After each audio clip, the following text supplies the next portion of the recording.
Welcome to the June 2010 City Focus. On this edition, Biennial Citizen Survey results, Library Checkout System upgrade, and recycling information. These stories and more on City Focus. Every 2 years, the City of Round Rock surveys our citizens on a variety of city services. The results from our latest survey are in, and our customers gave us high marks. Here's Will Hampton with more. These customer service surveys are a great way for city leaders to evaluate how well we're doing delivering police and fire protection and basic services like public works, the library, and parks and recreation. This year's survey shows residents are generally satisfied with city services. 93% say the city is heading in the right direction, and folks say they feel safe in their neighborhoods, downtown, and at city parks. Overall, I think the city's done an excellent job meeting resident expectations. In just about every area that was surveyed, a majority of residents gave positive ratings for everything from street maintenance to police, fire services. All in all, the city's doing very well. Overall, it was surprising to me that the city actually improved compared to 2 years ago. Nationally, most communities have seen their ratings drop during the past 2 years. So for the city of Round Rock to actually improve shows the city's doing a lot of the right things. Two areas I think contributed to the most of that had to do with perceptions of traffic flow and how well the city's planning for transportation improvements, and then also the overall perceptions of customer service. Both areas improved significantly compared to 2008. For the first time since the city began surveying in 1998, we were able to compare our results with regional and national benchmarks. What impressed me the most is that Round Rock's really setting the standard compared to communities across the country in several areas. The overall ratings for customer service were generally 15 to 25% above national averages. The results for communication were more than 20% above the national average. Perceptions of how well the city maintains its infrastructure, streets and sidewalks, really setting the standard compared to other growth communities. So all in all, Round Rock's doing extremely well. We've posted the complete results and analysis of the survey on the city's website. Now, the analysis includes a geographic breakdown of the data so you can see how folks in your part of town feel about specific issues. Go to roundrocktexas.gov/2010 survey.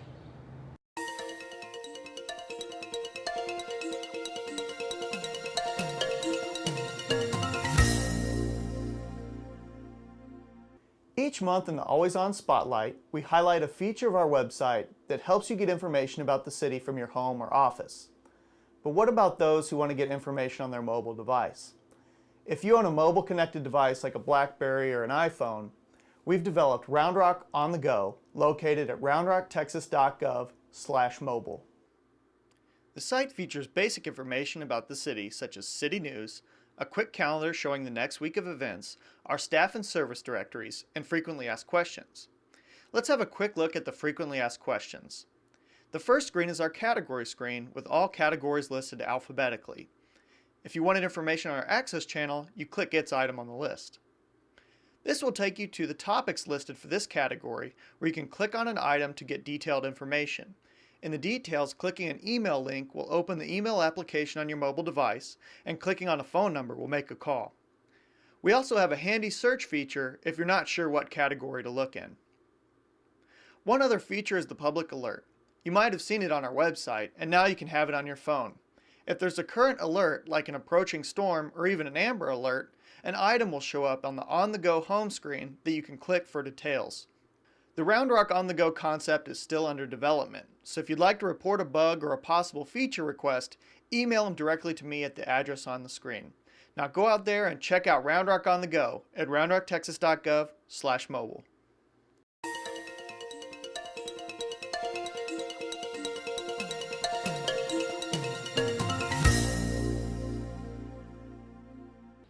Summer's almost here, so it's time to celebrate July 4th with the city's annual 4th of July Frontier Days celebration and parade.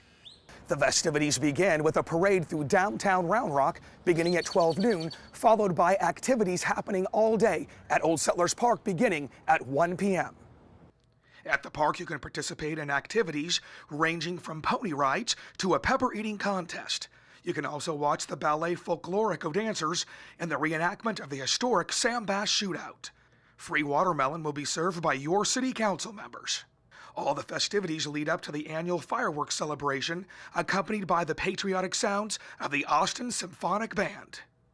We look forward to seeing you all at the parade and in Old Settlers Park. For more information about the July 4th Frontier Day celebration and parade, visit roundrocktexas.gov/July 4. And now, a Preservation Minute, brought to you by the City of Round Rock Department of Planning and Community Development.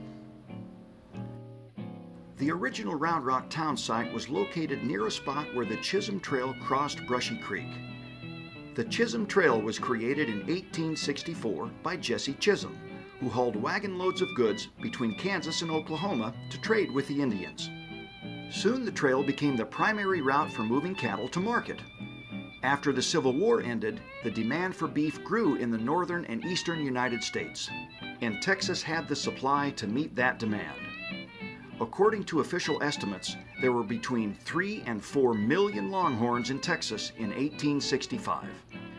As a result, a cow that might bring only a few dollars at market in Texas, where they were plentiful, was worth $30 or $40 farther north. In order to get higher prices for their herds, Texans began driving cattle north, through Fort Worth and on to Kansas, a center for railway transportation. Cattlemen driving their herds to market followed Jesse Chisholm's wagon tracks, and over time, the route became known as the Chisholm Trail. The Chisholm Trail in Texas consisted of a network of smaller feeder trails that led to Fort Worth. The trail that crossed Brushy Creek at the Round Rock was one of these feeder trails. In 1877, the first herd of cattle from Williamson County, about 35,000 head, was driven to the Kansas stockyards. For the next 12 years, cattle drives regularly came through and around Old Town. The invention of barbed wire in 1873 and the expansion of railroads throughout Texas eventually put an end to cattle drives on the Chisholm Trail. Today, the main road through Old Town is appropriately named Chisholm Trail Road. Some believe that marks from the wagon wheels are still visible in the rocks in Brushy Creek, and bronze statues of cattle and pioneers in Chisholm Trail Crossing Park celebrate this part of Round Rock's history.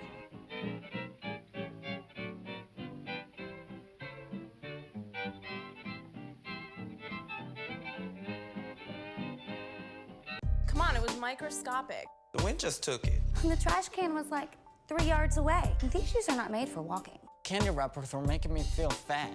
I'm a very busy man. So what happened was, it jumped out of my hand. There was a jogger and she looked thirsty, so I threw her my water bottle. 1 billion pieces of litter, 0 good excuses. Hey, you dropped something. I had 3 cups and only 2 cup holders.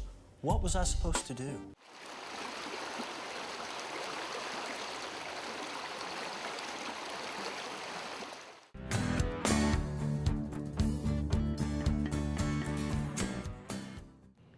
Recently, the library upgraded its checkout system to use a technology called Radio Frequency Identification, or RFID. Eric Tyler has more information and a brief tutorial on how to use the system. The new RFID system is designed to make checking out material from the library quicker and easier than ever. Here's what to do. Select a language, English or Spanish. Scan your library card barcode. If you have library fines, all of the self-check machines are equipped to take payments via your credit card. You can also pay using cash from 2 of the self-check machines. And always remember that if your fines are under $5, you don't have to pay them now. To check out your items, simply place a small stack of items on the black pad. We recommend placing no more than 5 items at a time. Your items will show up in a list on the screen, and once the entire list turns green, the items are checked out. If you have more items to check out, simply move the first batch to the side and place another batch on the pad.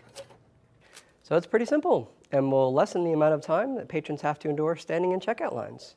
It will also free up staff to focus more on library programs, behind-the-scenes work, as well as face-to-face customer service. So come check out our new system.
After an April presentation to City Council about curbside recycling, both the city and Round Rock Refuse are working hard to create the most cost-effective program. Will Hampton has more on the status of citywide recycling in Round Rock. Currently, most of the recycling in our area is driven to San Antonio because there are no single-stream processing facilities nearby. A facility had been planned for Austin, but that project isn't proceeding as scheduled. So Round Rock Refuse is looking into the possibility of building its own single-stream recycling facility here in Williamson County. This uncertainty has pushed back the implementation of citywide recycling in Round Rock. We had anticipated an October 1st launch. Now it's looking like it will be next spring. In 2008, a customer survey showed that 81% of respondents supported implementing a curbside recycling program as long as it could be done in a fiscally responsible way. Landfill costs are continuing to rise. Over the past year, they've doubled the per tonnage cost, and we know in the next 3 years they will be going up about 5% a year. So the more we can make recycling available to our citizens, it will help keep the amount of waste we're taking to the landfills. Our game plan is to continue to do due diligence on a single stream facility in Williamson County. We'll know more here in the next couple of months on that. And then if everything works out, we anticipate starting this program next spring in 2011. While all the details are being worked out, Round Rock residents can always drop off their recyclables at the city's Recycle Center on Deepwood Drive or contact Round Rock Refuse for curbside pickup for $4 a month.